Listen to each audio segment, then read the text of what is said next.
네, 안녕하십니까, 구독자 여러분들. 저는 상명대학교 화학에너지공학과의 강사학 교수라고 합니다. 만나서 반갑습니다.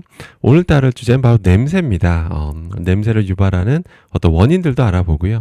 그러다 보니까 냄새를 없애는 방법들도 많고, 그걸 없애는 제품도 많습니다. 그래서 그 관련된 얘기들 좀 나눠보고 무엇을 조심하면 되는지 알아보는 시간을 갖도록 하겠습니다.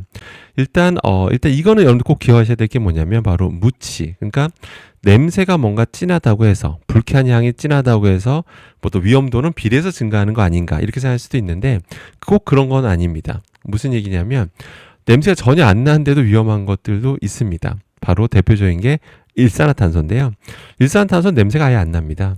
여러분, 냄새가 나기 위해서는 어떤 조건이 필요한데요. 뭐냐면 일단은 여러분 그 코에 있는 후각세포 있죠. 후각세포에 있는 수용체 일단 화학적으로 결합이 돼야 됩니다. 결합이 돼야지만 그 신호가 뇌로 전달이 돼요. 그때부터 뇌에서 이제 그걸 해석할 수가 있는 거거든요.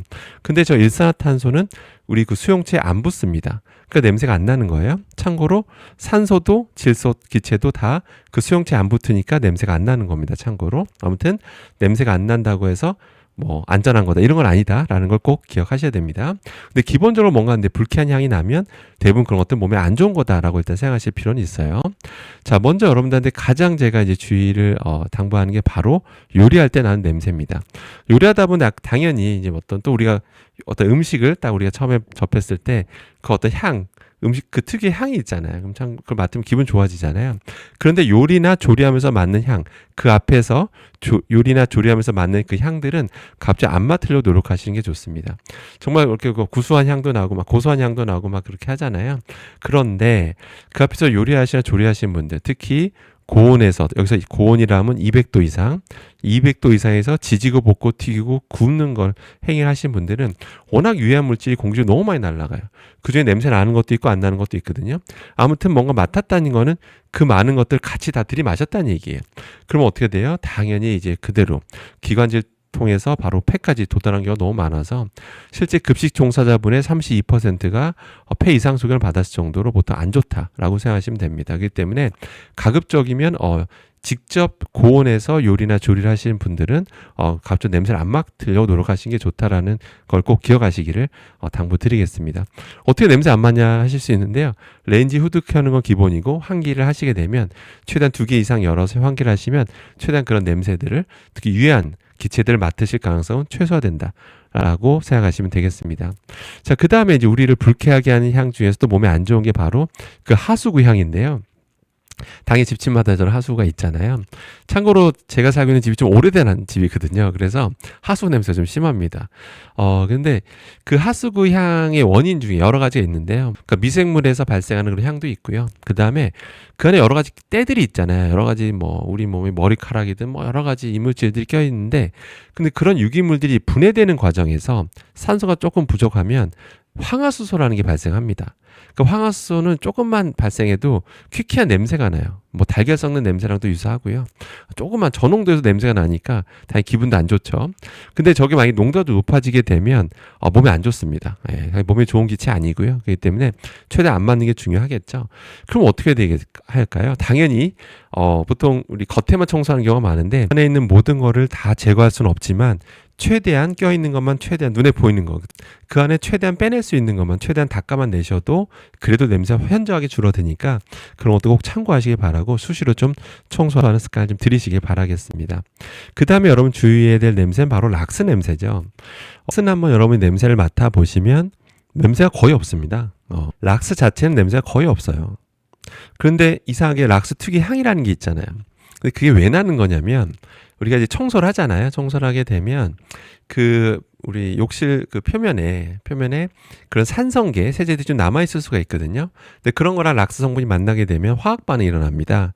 그럼 염소 기체라는 게 발생하고요. 그것도 이제 냄새가 납니다. 근데 몸에도 안 좋은 냄새고요. 그 다음에 그 안에 또 암모니아 이런 것들도 반응하게 되면 트리클로라민이라는 게 발생합니다. 그게 보통 그 유명한 락스 특유의 향이라고 보통 여러분 생각하시면 됩니다. 락스 청소한데 보면 특유의 향이 나잖아요. 근데 그게 다 트리클로라민 향이다라고 보시면 되는데요. 그것도 고농도로 맡으면 몸에 좋을까요, 안 좋을까요? 안 좋습니다. 안 좋기 때문에 주의사항을 적어놓죠. 뭐라고 적어놓죠? 락스는 항상 희석해라, 환기해라 꼭 적어놓죠.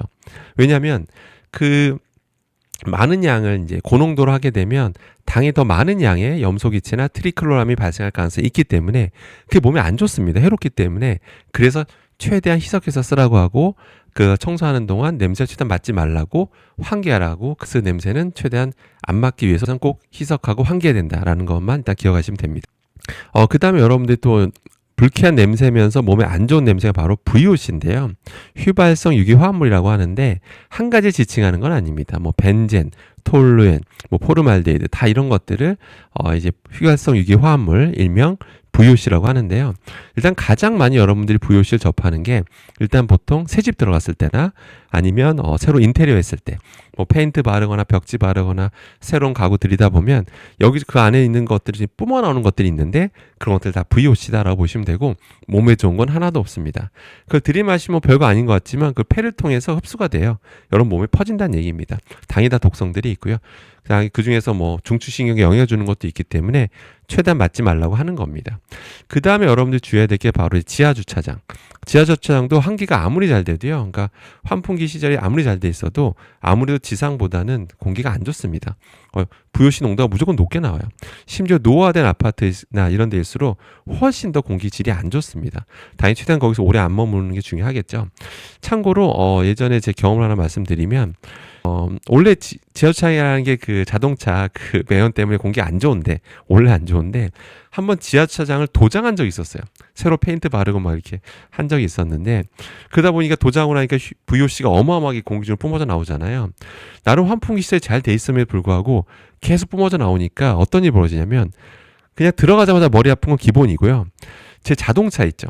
제 자동차에 보면 이제 뒤에 트렁크가 있잖아요. 트렁크에 당연히 어떤 버튼을 눌러야 열리는데 그 누른 버튼지 약간 고무였거든요. 고무인데 휘발성 유기화물이 너무 공기중에 많다 보니까 그 고무를 살짝 녹인 거예요. 그래서 제가 이 트렁크를 딱 열 때 그 고무 버튼을 딱 누르면 손에다 묻어 나왔습니다. 끈적이는 것들이 묻어 나왔었어요. 그 정도로 강력하다. 이렇게 보시면 됩니다.